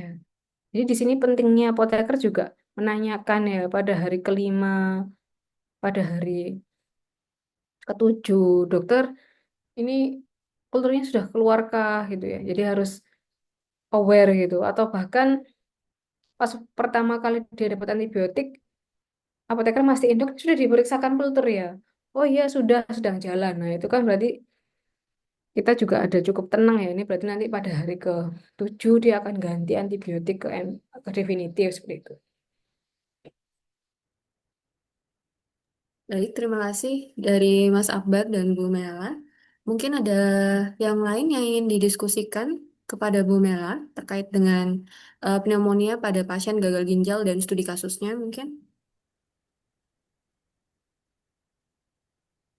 Ini menarik sekali ya Bu, karena, nah, Mbak Rina, silakan Mbak Rina. Baik, terima kasih atas waktunya Bu Firda.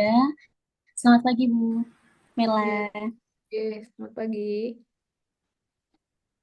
Perkenalkan Ibu, saya Rina Terlamunda Putri dari Angkatan 2022. Mengenai CKD sendiri ya Bu ya, CKD sendiri itu kan saya banyak dengar katanya itu kalau misal pasien CKD itu harus dibatasi minumnya, seperti itu. Kalau menurut Bu Mela sendiri bagaimana nih Bu? Nah, itu benar Mbak. Jadi makanya kita selaku apa masih sehat diberi nikmat masih bisa minum aja. Itu adalah salah satu hal yang harus kita syukuri. Jadi kalau kita lihat pasien-pasien yang apalagi yang sudah gak boleh minum itu biasanya pasien yang sudah end stage ya, CKD-nya 5, CKD 5 yang pasien HD itu biasanya nggak boleh minum. Ini ada juga kejadian teman sejawat apoteker di rumah sakit saya. Itu adik kelas saya terpaut 1 tahun di bawah saya, jadi usianya 39.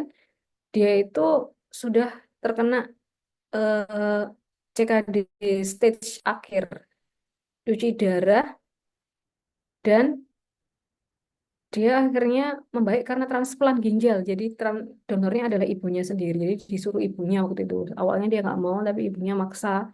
Akhirnya setelah ditransplant itu, jadi dia nggak perlu HD lagi ya, kayak normal. Cuma dia seumur hidup kan pakai obat imunosupresan. Nah, obat imunosupresan itu artinya dia rentan infeksi. Jadi kemana-mana harus pakai masker. Ya, jadi nggak apa istilahnya itu satu pengobatan pasti ada plus ada minusnya. Nah, ini teman saya ini salah satu yang nggak boleh minum itu. Adik kelas saya ini nggak boleh minum banyak dan eh, ya karena kok nggak boleh minum banyak karena kan ginjalnya kan rusak. Jadi kan ginjal kan tempat eliminasi ya, dibuangnya metabolit metabolit ini karena ginjalnya rusak itu dia nggak bisa memproses. Akibatnya kalau dia minum banyak terdapat sesak. Nah, kebanyakan pasien-pasien yang CKD, yang kronis tadi, MRS itu kenapa? Karena bandel karena dia melanggar nggak boleh tarak minum, ya. Jadi nggak tarak minum. Jadi makanya kadang juga ada pasien-pasien yang di HD itu, yang mau dicuci darah itu, kan dia sudah tahu kan habis ini saya mau cuci darah. Nah, dia makanya minumnya banyak, Mbak. Karena dia habis ini cuci darah gitu. Nah, ya itu makanya bener itu dari apa bisa dijelaskan secara ilmiah ya dari patofisiologi sistem RAAS, renin angiotensin aldosteron. Dia kan tadi karena fungsi filtrasi glomerulusnya rusak sehingga dia tidak bisa memproses metabolit yang harusnya keluar lewat ginjal itu lewat urin dia nggak bisa jadi tertahan dalam tubuh ya. Kemudian dia juga eh, albuminnya kan menurun ya. Albuminnya kan loss lewat urin pada pasien gangguan ginjal sehingga tidak ada penahan sebagai tekanan onkotik akibatnya ya tadi bengkak tadi kalau minum banyak ya terjadi odem. Manifestasinya odem apa ya? Bisa sesak itu tadi. Itu ya. Mungkin izin follow up dulu. Saya agak kepo kalau misalnya di rumah sakit itu kan banyak ya Bu ya pasien masih anak-anak gitu-gitu, anak-anak terus sudah dialisis kayak gitu-gitu. Nah, kalau boleh tahu tuh kira-kira apa karena apa mereka DM terus kenanya di ginjal gitu karena mungkin banyak minuman manis atau bagaimana Bu Mela? Ya kalau misalnya pada anak itu eh, bisa jadi ini ya karena bawaan juga bisa. Terus kemudian juga kalau DM itu kok jarang ya. Biasanya pada kondisi ini apa itu eh, gangguan renal bawaan. Jadi memang sudah dari lahir terdapat masalah pada ginjalnya atau juga bisa yang kemarin kasus ini penggunaan obat-obat yang nefrotoksik ya, yang pada obat kemarin obat demam itu kasusnya. Itu Mbak. Baik, Kalau terima kasih. kasusnya anak loh Hmm. ya. Kalau anak kan nggak mungkin dia kecuali kalau pasiennya remaja. Kalau remaja kan dia pasti asupannya tergantung dia kan. Orang tuanya pasti kalau di luar rumah kan pasti dia hanya ortunya ngasih uang saku, selebihnya kan habit. Makanya ya tergantung anaknya. Kalau anak itu jarang kan dia apa ya? Pasti kan ada peran dari orang tuanya atau kalau memang enggak ya dari bawaan lahirnya itu. Nephrotic syndrome ya. Nephrotic syndrome itu kalau bisa dijelaskan gimana bisa pasien bayi kok ujuk-ujuk nephrotic syndrome ya, itu memang karena dari ada bawaan lahirnya seperti itu.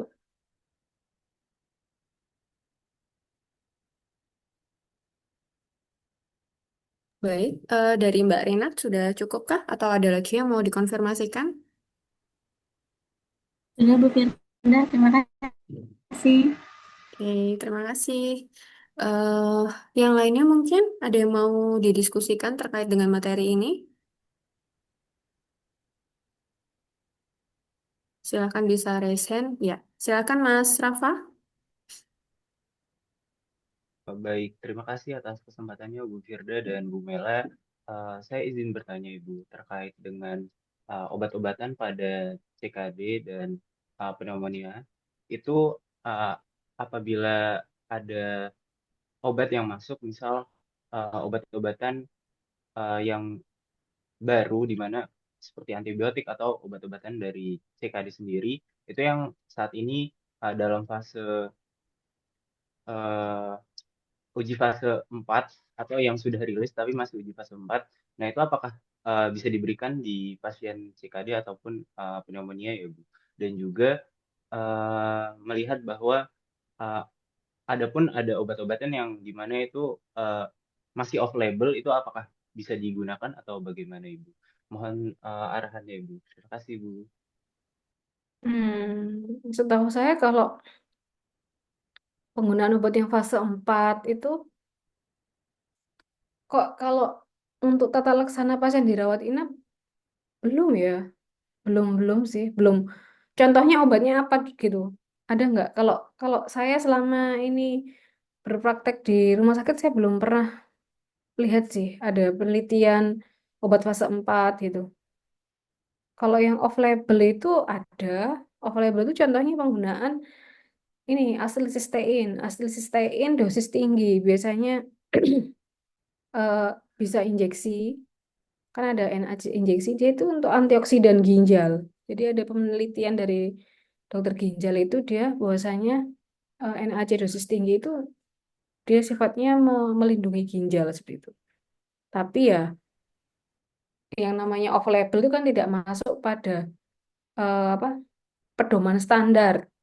Nah, kalau tidak masuk ke dalam pedoman standar, akibatnya kalau pada pasien-pasien yang seperti di rumah sakit saya kebanyakan masuk BPJS. Nah, ini kalau misalnya meresepkan NAC dengan dosis tinggi, ya pasti BPJS-nya tanya, kok Anda meresepkan NAC dosis segitu padahal di standar terapinya nggak ada seperti itu.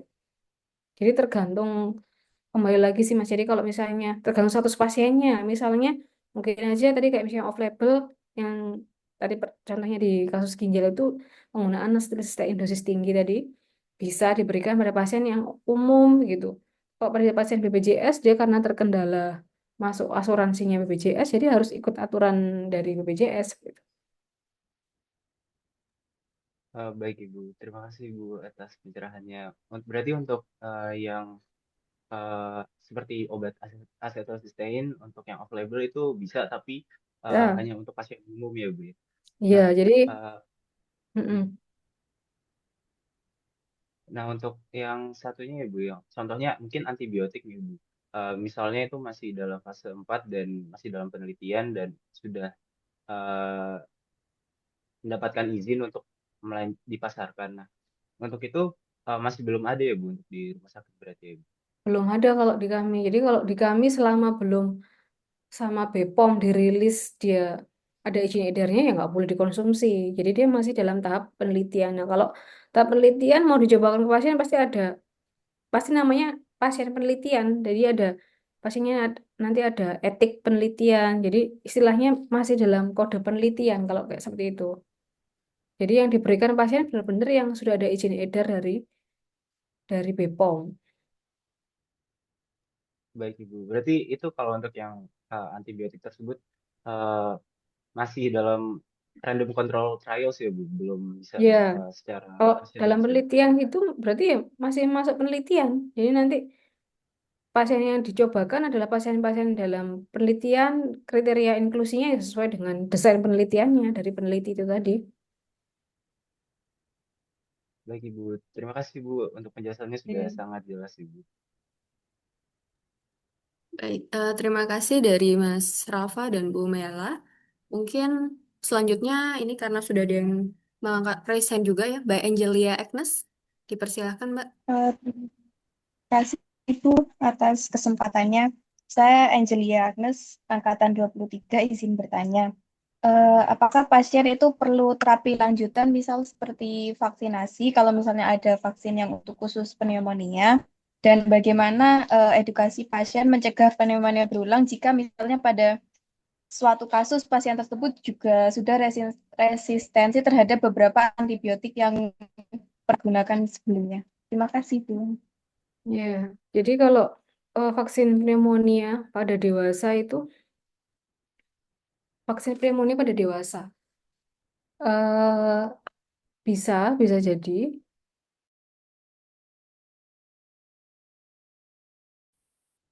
Dari Kemenkes ya Mbak ya, apakah dia termasuk imunisasi standar atau enggak? Jadi kalau standar itu kan wajib, berarti kalau tidak wajib berarti itu kan pilihan gitu. Jadi nggak harus diwajibkan juga gitu. Tapi kalau emang pasiennya opsi mau vaksin ya nggak apa-apa. Tapi kalau yang tadi contohnya untuk mencegah relapse, mencegah kambuh, ini banyak faktor ya. Ya seseorang itu kan namanya bakteri menginfeksi.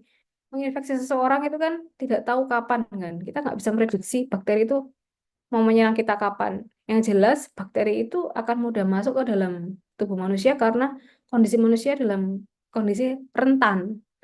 Jadi ya kembali lagi yang bisa dilakukan oleh hostnya atau manusianya adalah ya tadi memper meningkatkan imunitas dengan memperbaiki nutrisi, terus kemudian ya menjaga lingkungan kesehatan baik di rumah, terus misalnya ya tadi gaya hidup sehat, terus misalnya tadi merokok ya kurangi rokok, meminimalkan resiko lah ya resiko tadi terkait infeksi paru merokok, terus kemudian asupannya, kemudian yang salah satu yang sekarang direkomendasikan adalah mengkonsumsi vitamin D ya. Vitamin D ini penting. Vitamin D itu kan pasti kita ngiranya, nah itu kan untuk tulang. Nah, itu bisa juga untuk daya tahan tubuh ya.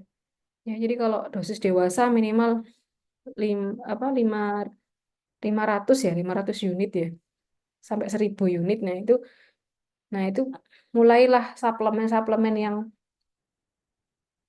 seperti itu yang bisa meningkatkan imunitas, mengimbus imunitas kita itu.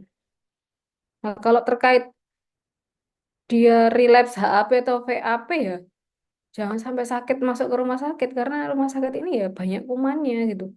Di rumah sakit, di ICU meskipun di situ ICU itu bukan tempat steril, ya, bukan tempat steril meskipun lantainya epoksi, bukan lantai ubin gitu.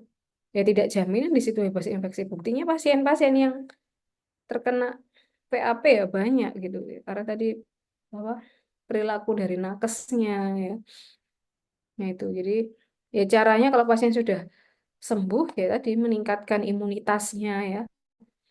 Misalnya dia prevensi mau imunisasi pakai vaksinasi pneumonia nggak apa-apa juga tapi tidak harus wajib seperti itu.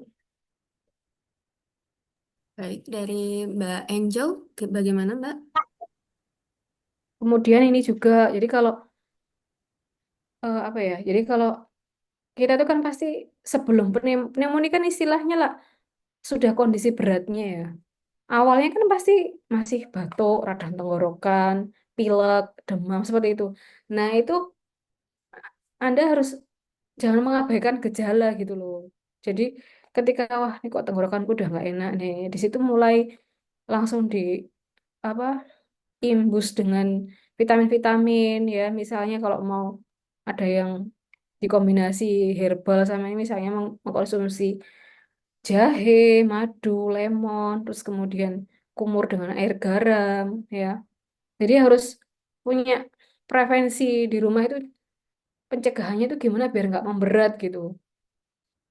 Jadi misalnya tadi kalau kalau saya dulu sih saya dulu pernah sih sampai batuk luama ya batuk itu sampai 2 minggu. 2 minggu waktu itu awalnya saya minum antibiotik amoxicillin gitu karena batuknya itu produktif sekali ya kalau terutama kalau malam hari. Terus kemudian ketika 2 minggu amoxicillin itu nggak membaik saya bawa ke dokter paru. Ke dokter paru ditanya kan sudah dikasih obat apa aja. Saya ini amoxicillin terus kemudian ya obat-obat untuk pengencer dahak ya. Terus kemudian diberikan ini kodein juga. Terus ya dokternya dengerin dulu awalnya oh terus ya ya sudah benar sih Mbak obatnya memang memang kalau memang batuknya nggak membaik apalagi 3 sampai 4 hari ya apa tambah produktif itu memang ya wis bakteri gitu. Jadi kalian jangan misalnya aliran yang alah nggak mau saya maunya herbal aja ya itu harus dilihat-lihat juga kalau 5 hari batuknya tambah produktif itu ya itu bakteri gitu. Dokternya bilang, iya Mbak, kalau memang 7 hari, itu dokter Daniel waktu itu, ini tata laksananya memang seperti itu. Kalau tidak membaik dengan obat-obatan konvensional, misalnya kalian minum obat OBH herbal atau apa, nggak membaik lah 3 sampai 4 hari, itu memang harus berikan antibiotik gitu ya. Apalagi kita kan sebagai pasien pasti tahu kan, gejala ini tambah memburuk atau enggak sih. Jadi kita kan pasti bisa mengenali, tak minumi obat herbal kok nggak mau baik gitu, kok tambah batuk gitu. Nah, itu berarti kan ada sesuatu. Nah, di situ diperlukan terapi antibiotik. Tata laksananya itu ya amoksisilin. Ini sebelum pneumonia ya. Ini apa? ISPA aja. Jadi amoksisilin kalau tidak membaik itu diberikan amoksiklaf tata laksananya. Amoksiklaf ya kurang lebih 7 hari. Kalau tidak ada perbaikan itu baru gold standarnya diberikan azitromisin. Kalau azitromisin 5 hari tidak membaik itu harus fototorak. Anda bisa aja dicurigai TBC atau pneumonia gitu. Dulu teman saya yang sewaktu barengan nih kita batuknya. Jadi saya alhamdulillah pas hari terakhir kan sudah minum amoksiklaf kan, amoksiklaf diganti amoksiklaf, diganti azitromisin. Mbak, kalau hari kelima Mbak batuknya nggak membaik, balik ke sini saya foto torak. Alhamdulillah saya hari kelima tuh dosis terakhir sembuh batuk saya. Jadi saya nggak balik ke dokternya. Teman saya balik ternyata Alert TBC. from Google Chrome Helper. Alerts. BI fast along Bangwan di Tangoliber Panjang. Nasa Bakilukan Sulit Naya Transfer Antar Bank. Jadi yang teman saya tadi balik di foto torak TBC ternyata. Padahal teman saya ini bukan yang kemproh atau anu enggak loh. Ternyata teman saya ini dapatnya ketularan pasien waktu konseling, kena TBC gitu. Jadi makanya Anda itu harus bisa mengenali tadi ya gejala dikatakan membaik, memberat. Ya harus ada actionnya gitu. Seperti itu. Baik, terima kasih dari Bu Mela, dari Mbak Angel. Gimana Mbak? Ada tambahan kah? Sudah baik, terima kasih Bu. Ya, baik. Terima kasih. Untuk selanjutnya, mungkin ada lagi yang ingin berdiskusi dengan Bu Mela. Ya, silakan Mas Sidney. Baik, terima kasih Ibu atas kesempatannya. Eh, saya izin bertanya, tadi kan ada penyesuaian dosis ya Ibu, yang ada yang mengubah ininya, apa namanya, dosisnya, misal Hmm. dari 500 ke 400, kemudian ada lagi yang mengubah intervalnya dengan mengubah regimennya yang tadinya 1 kali Hmm. pemberian dalam 1 hari menjadi 1 kali 2 hari kalau nggak salah. Nah, Iya. itu eh, bagaimana kita mengubahnya gitu, Bu. Terus saya ingin bertanya lagi, jika bagaimana kita ini, Bu, memberikan treatment kepada orang terdekat kita, misal memang ini eh, apa namanya, memang benar orang terdekat itu pneumonia, tapi terapinya itu tidak dengan teknisi yang memang profesional, Ibu, malah ke kayak yang pijet gitu. Nah, itu treatment kita ke orang terdekat itu gimana, Ibu? Dan juga sebaliknya memang kalau orang terdekat kita itu justru yang melakukan pijat itu, Bu, dan memang bersikeras tetap melanjutkan treatment seperti itu gimana sebaiknya, Ibu? Apalagi kan orang terdekat. Baik, terima kasih. Iya. Jadi tadi prinsip adjustment dosis kan ada dua ya, memperpanjang interval atau menurunkan besaran dosis. Nah, terus Bu kapan nih pakai interval, kapan pakai besaran dosis? Ini nggak bisa, pertanyaannya nggak bisa gitu Mas, nggak bisa kapan gitu. Kapan itu ya Anda lihat pustaka, lihat referensi ya. Lihat referensi tadi, referensi itu didapat dari mana sih? Referensi itu didapat dari kumpulan penelitian ya. Jadi kalau kita nggak sesuai referensi terus dasar kita apa gitu. Referensi itu kan didapat dari mereka melakukan penelitian, apalagi antibiotik tadi ada kaitannya dengan kadar minimum untuk membunuh bakteri, kadar maksimum untuk membunuh bakteri gitu. Jadi sudah pakem melihat pustaka. Oh, kayak misalnya levofloxacin karena dia sifatnya concentration dependent ya. Jadi dia once daily gitu. Jadi bukan frekuensinya yang diperbanyak tapi dosisnya yang diperbanyak apa? Jadi harus harus tahu dia termasuk time dependent atau concentration dependent, dan ya bagaimana prinsip adjustmentnya harus lihat pustaka gitu.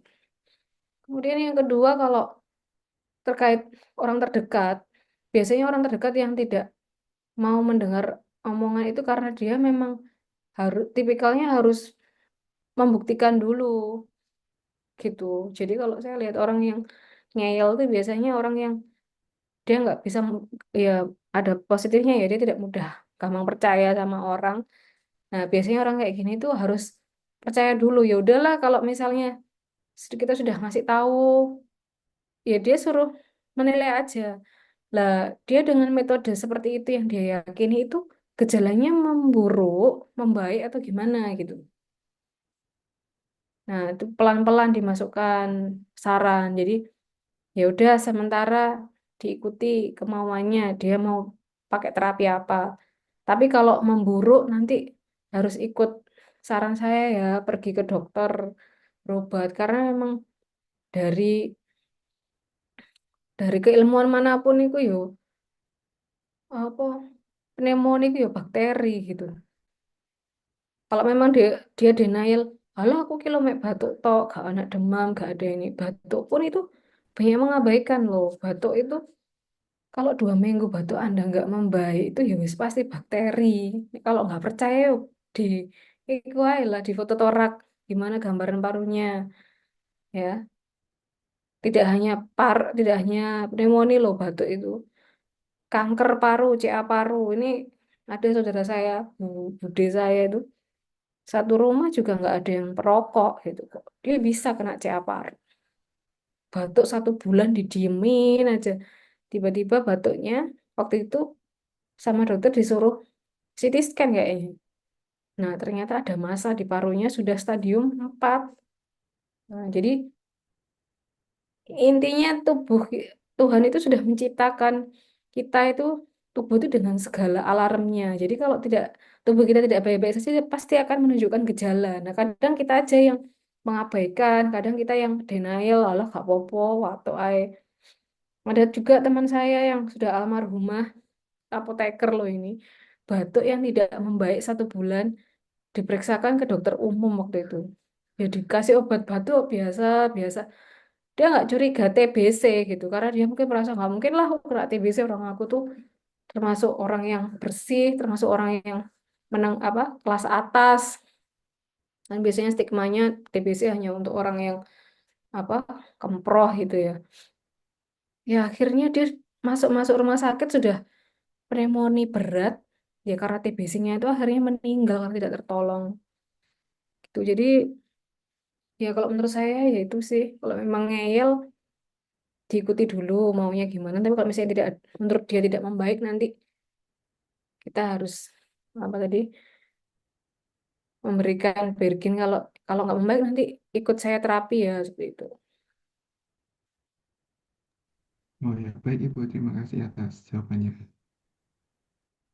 Baik, dari Mas Zidni sudah cukup kah? Atau ada lagi yang mau dikonfirmasi? Cukup. Sudah Ibu, terima kasih. Oh, nggih. Dari teman-teman yang lain mungkin ada yang mau didiskusikan lagi dengan Bu Mela terkait dengan tata laksana terapi pneumonia pada pasien gagal ginjal. Ntar saya lihat lagi. Sudah cukup? Sudah cukupkah? Ini kesempatan ya soalnya dari kemarin, misalnya di teman-teman yang mengambil mata kuliah FSCMU berarti kan mengambil PBL farmakoterapi juga. Kemarin kan kita sempat membahas tata laksana pada gagal ginjal ya. Itu kemarin banyaknya kasusnya juga dari Sutomo Bu, dan ini sebenarnya kesempatan buat teman-teman buat berdiskusi dengan praktisi langsung gitu dari Sutomo. Karena kemarin mereka merasa bahwa soal dari Sutomo, kasus-kasus yang ditangani oleh Rumah Sakit Dr. Sutomo itu kompleks sih gitu Bu. Ya, ya soalnya kan kita rumah sakit Rujukan. rujukan akhir, nggak mungkin diagnosanya sederhana. Betul. Sudah cukupkah dari rekan-rekan mahasiswa? Oke, kalau sudah cukup, Saya ucapkan terima kasih sekali lagi kepada Bu Mela sebagai pemateri pada pagi hari ini, dan saya juga mengucapkan terima kasih kepada teman-teman mahasiswa atas keaktifannya pada diskusi pada pagi hari ini. Tadi ada beberapa pertanyaan yang menarik ya Bu Mela, seperti tadi Mas Rafa menanyakan terkait sama uji klinik fase 4. Itu mungkin bahasa lebih apa ya, lebih lebih kerennya yang biasa kita tahu post marketing surveillance ya Bu ya. Nah, kalau ini Iya, mungkin merupakan hal yang selamanya kita lakukan ya sebagai apoteker untuk melakukan pharmacovigilance atau pengawasan obat. Yang salah satunya, apakah suatu obat itu setelah dipasarkan, setelah mendapatkan ACC BPOM, habis itu dipasarkan, apakah dia bisa menimbulkan efek samping yang mungkin tidak terdeteksi pada saat penelitian. Nah, itu kita lihat pada populasi yang lebih besar. Kemudian seperti tadi pertanyaan dari Mbak Angel terkait vaksin, seperti yang kita tahu bahwa vaksin misal seperti PCV ya, pneumokokus. Nah, maka vaksin tersebut hanya digunakan untuk mencegah infeksi oleh pneumokokus, yang salah satunya pneumonia. Jadi kalau misalnya mau mencegah infeksi pneumonia karena bakteri yang lain yang tadi sudah dijelaskan oleh Bu Mela, otomatis di situ kurang kurang apa ya, kurang adekuat gitu pencegahannya. Karena itu tadi seperti yang Bu Mela sampaikan, di situ kita tidak bisa apa ya, semena-mena hanya dengan mungkin pemberian vaksin ya, tapi di situ kita tetap harus menjalankan lifestyle yang bersih ya, misal seperti tidak merokok dan menghindari dan melakukan diet yang bagus, meminum vitamin dan lain sebagainya. Seperti itu. Baik, jika memang sudah tidak ada yang mau didiskusikan, terima kasih banyak kepada Bu Mela selaku pemateri dan teman-teman mahasiswa yang tadi sudah sangat aktif untuk berdiskusi. Saya akhiri kuliah tamu pada pagi hari ini. Wassalamualaikum warahmatullahi wabarakatuh. Terima kasih banyak Bu Mela. Waalaikumsalam warahmatullahi wabarakatuh. Terima kasih semuanya. Makasih Bu, makasih teman-teman semuanya. Iya, Nggih. izin live. Nggih, Bu.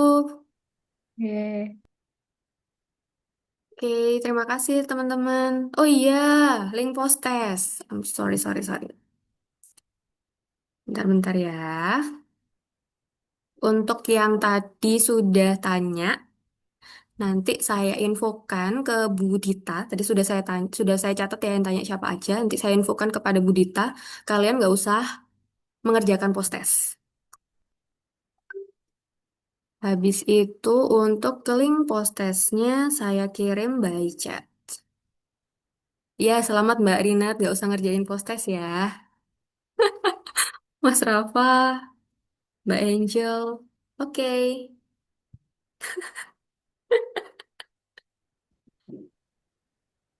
Udah ada yang ngopi nggak? Kalau sudah ada yang ngopi nanti, maksudnya saya end ini meetingnya.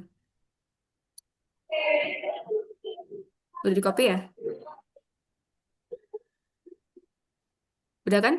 Kalau gitu saya end ya. Makasih semuanya.